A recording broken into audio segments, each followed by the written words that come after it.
Chapter 6, The End of War. They shall beat their swords into plowshares, and their spears into pruning hooks. Nation shall not lift up sword against nation, neither shall they learn war any more. Isaiah 2:4. The room was dim, illuminated only by the cool blue glow of holographic interfaces projected around the central conference table. General Benjamin Harrington, a man shaped by decades of military service and endless conflicts, sat at one end, his fingers tapping a slow rhythm against the polished surface.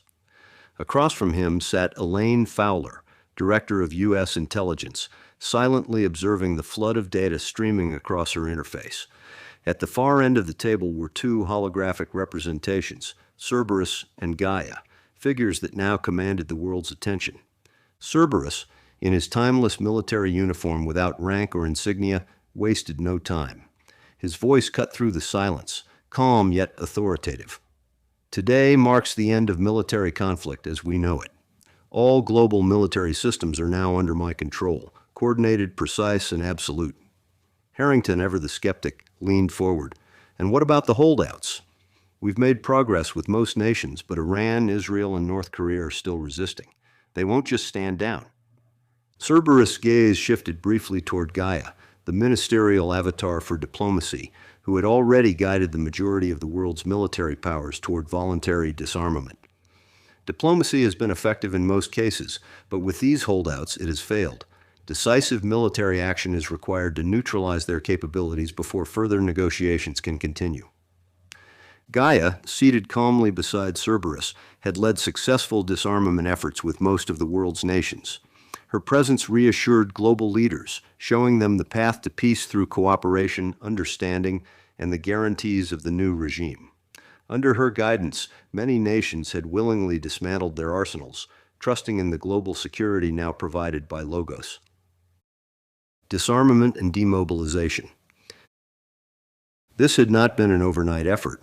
The process of global disarmament and demobilization had been decades in the making.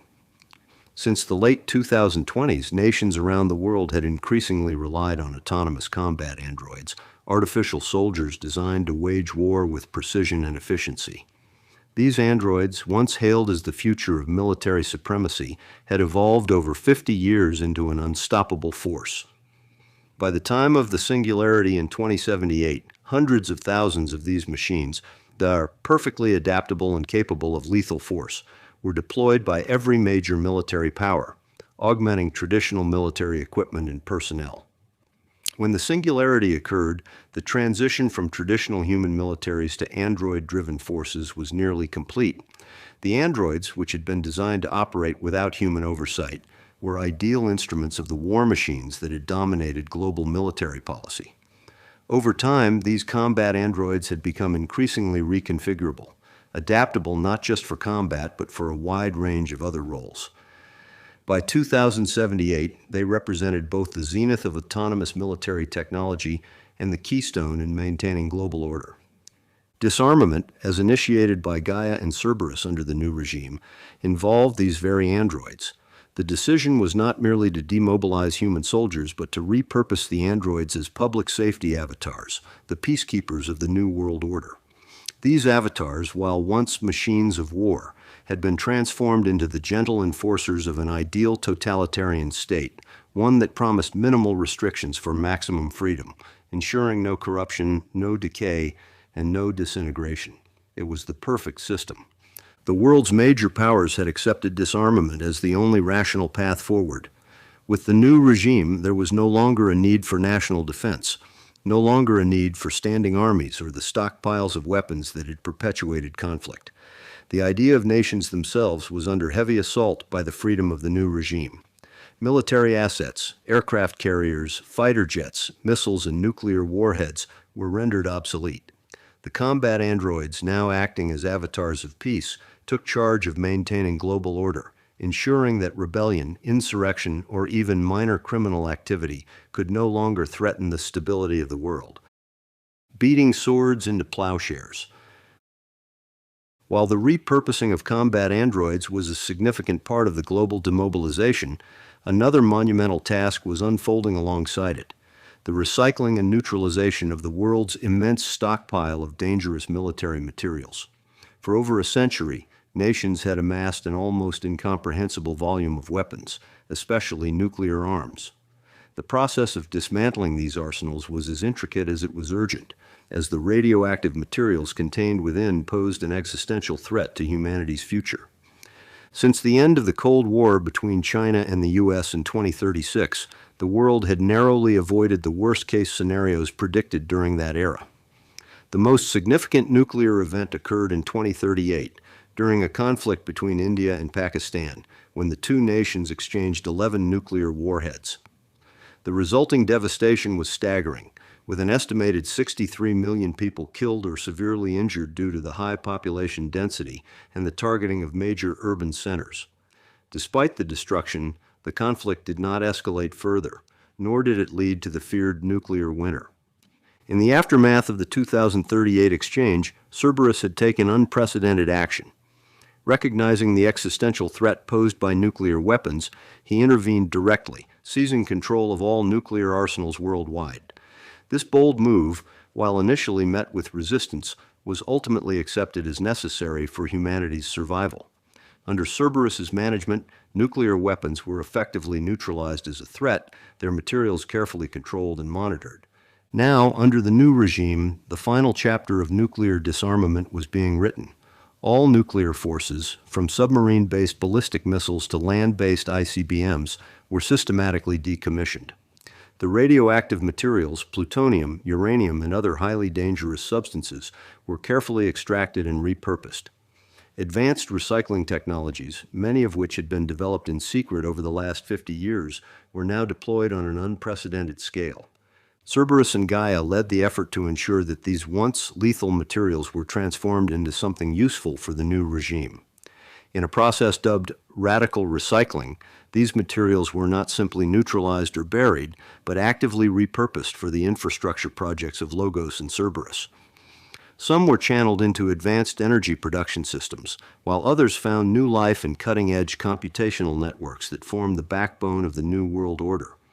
As part of the broader recycling efforts, it was discovered that vast stockpiles of biological weapons had been developed, far beyond what was publicly known.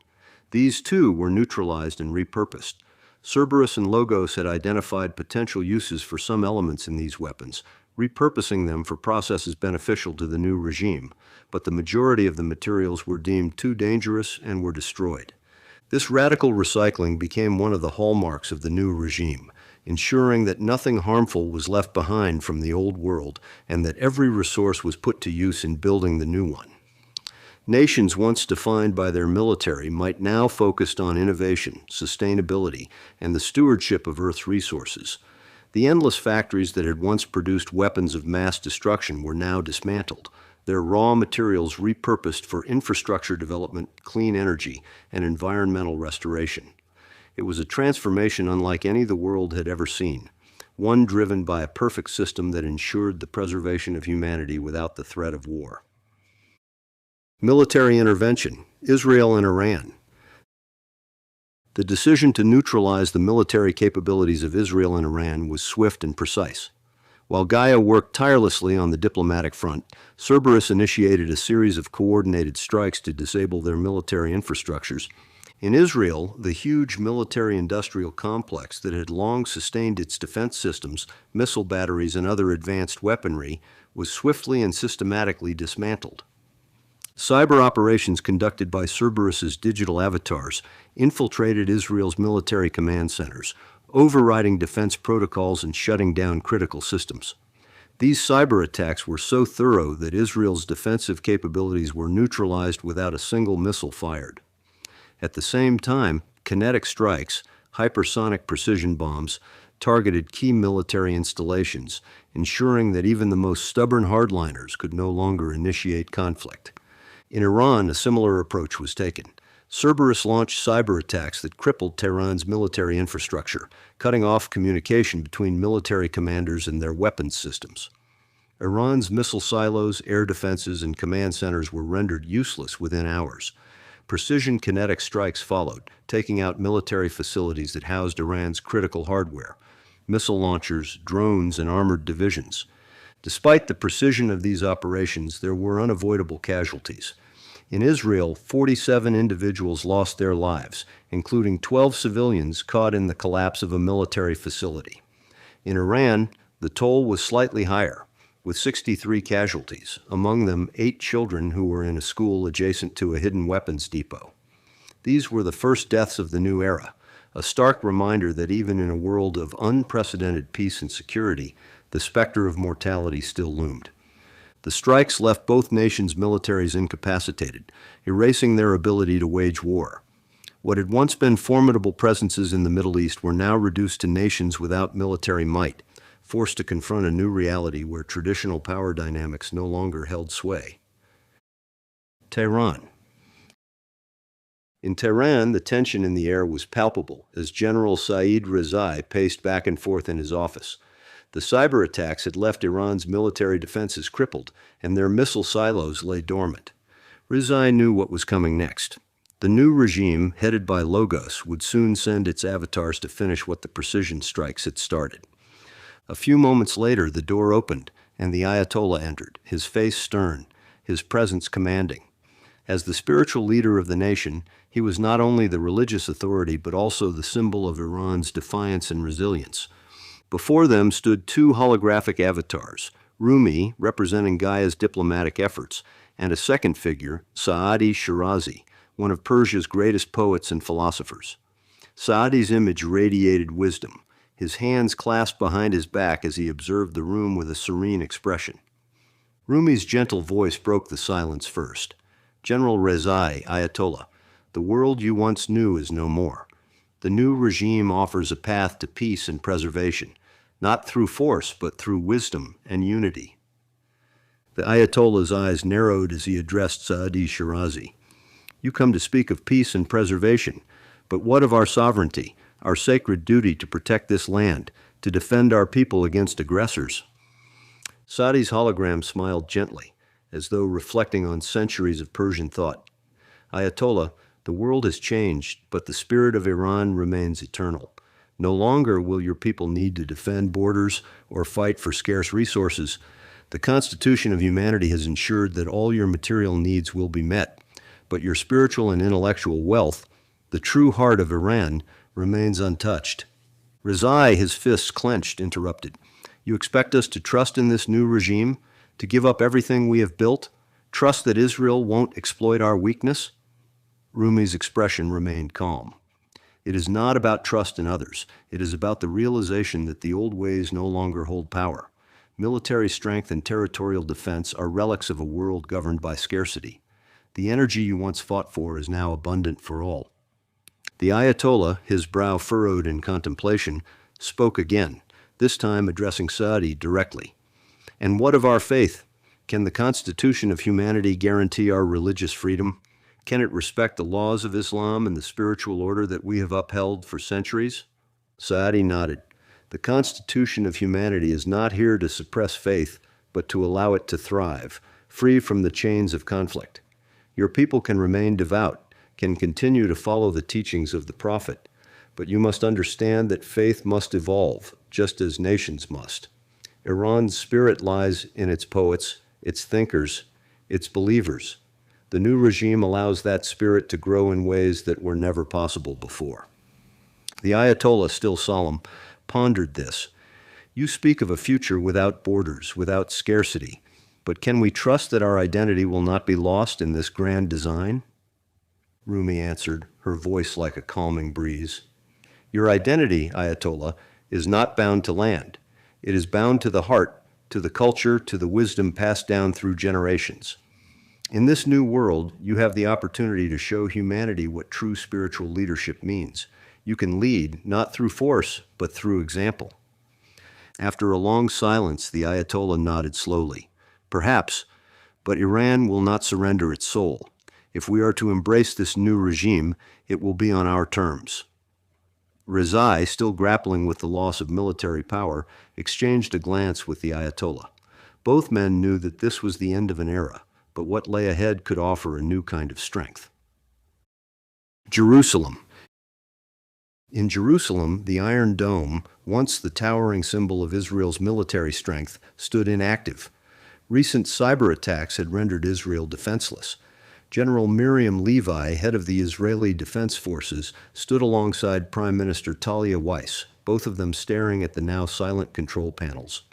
The room felt heavy with the reality that Israel's most advanced defense systems were no longer under their control. Prime Minister Weiss, known for her strategic insight and steadfast leadership, remained composed.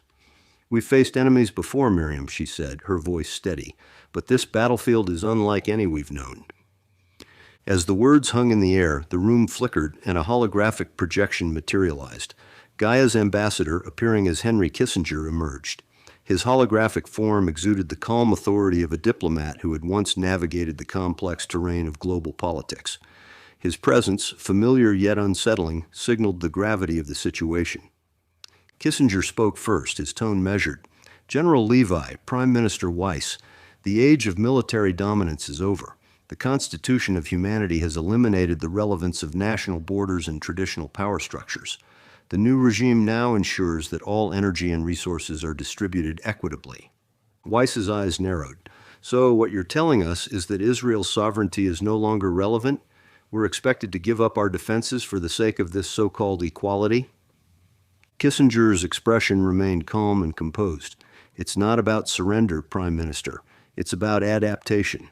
The Constitution guarantees protection and prosperity for all, but cooperation is essential. The paradigm of isolated states and military deterrence no longer applies." General Levi's frustration broke through her composed exterior. "And what about our enemies? What about those who have always sought to undermine us? What's to stop them from taking advantage of our vulnerability?" Kissinger's hologram leaned forward, his voice softening. "The Constitution ensures that all groups, including those once considered adversaries, are bound by the same rules. Energy and resources are equally distributed. There is no longer any advantage to conflict over land." Weiss's expression was skeptical, but she remained silent as Levi pressed on. "We've fought for this land, defended it with everything we have. Now, you're asking us to give that up?" Kissinger's eyes held steady. "I understand your hesitation, but the Constitution offers something Israel has always strived for: the security of its people, no longer tied to territorial defense. It's a new reality, one that doesn't diminish your history but instead offers a way forward where conflict is unnecessary." The room fell silent as the two Israeli leaders absorbed his words. Prime Minister Weiss glanced at Levi before speaking again, her voice quieter but resolute. "This will not be an easy shift for us. We've built our identity on this land." Kissinger nodded. "It's true, and the transition won't be simple. But the strength of Israel has never been just its land. It's the resilience of its people. Astro-Zionism, establishing a homeland beyond Earth, offers a path where the Jewish spirit can thrive without the constant threat of conflict. In the vastness of space, energy is abundant and resources are shared." Levi's expression softened, but the tension remained in her eyes. "We lead the people into this new chapter, then?" Weiss took a deep breath, her gaze firm. "Yes, Miriam. We lead, we adapt, as we always have. And if that means embracing this new future, we'll do so with the same determination that has carried us through every challenge before." Kissinger's hologram flickered slightly as he gave his final nod. "Then we move forward together into a future where survival is no longer a matter of defense, but of unity." North Korea's last stand. In a darkened command center deep beneath the mountains of North Korea, Major General Hwang Dae-jung stared at the countdown timer on his screen. Kim Jong-Un VI had given the order. The Doomsday site, an enormous hydrogen bomb big enough to induce a prolonged nuclear winter on Earth, was primed to detonate.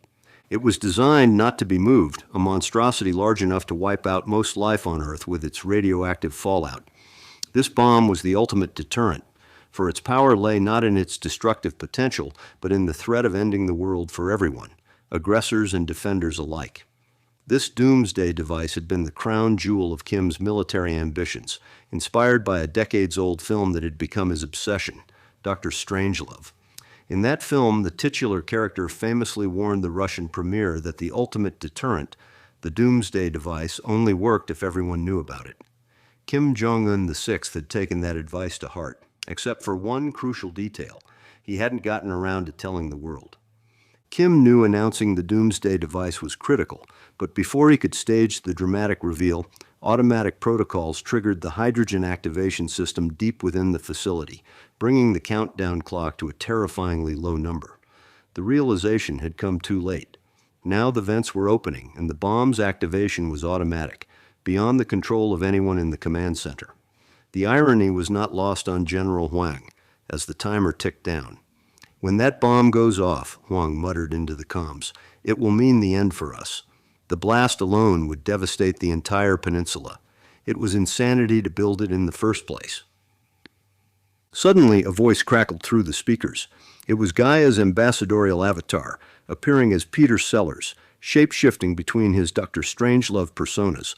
One moment the rational President Merkin Muffley, the next the deranged General Jack D. Ripper, and finally the eccentric wheelchair-bound Dr. Strangelove himself. "General Huang," the voice of Sellers as Muffley said calmly, "the world is not prepared for such an explosive conclusion."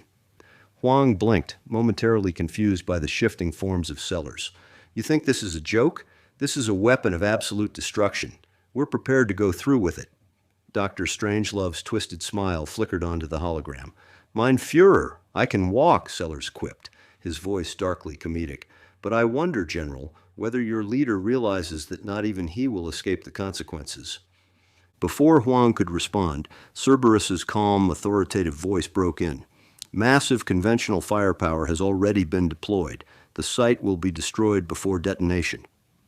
Moments later, the first wave of hypersonic bombers from South Korea streaked across the sky, followed by Japan's autonomous drones, targeting the bomb facility with deadly precision. Finally, the U.S. strategic forces unleashed the final strike, massive ordnance penetrators slamming into the underground complex. Kim Jong-Un VI could only watch helplessly as his ultimate weapon was obliterated in a blinding flash of fire and debris. "Mission complete," Cerberus reported clinically. "The Doomsday facility has been destroyed." The silence that followed was deafening. The dream of the Kim dynasty had been reduced to ash, undone by the very obsession that had driven its creation.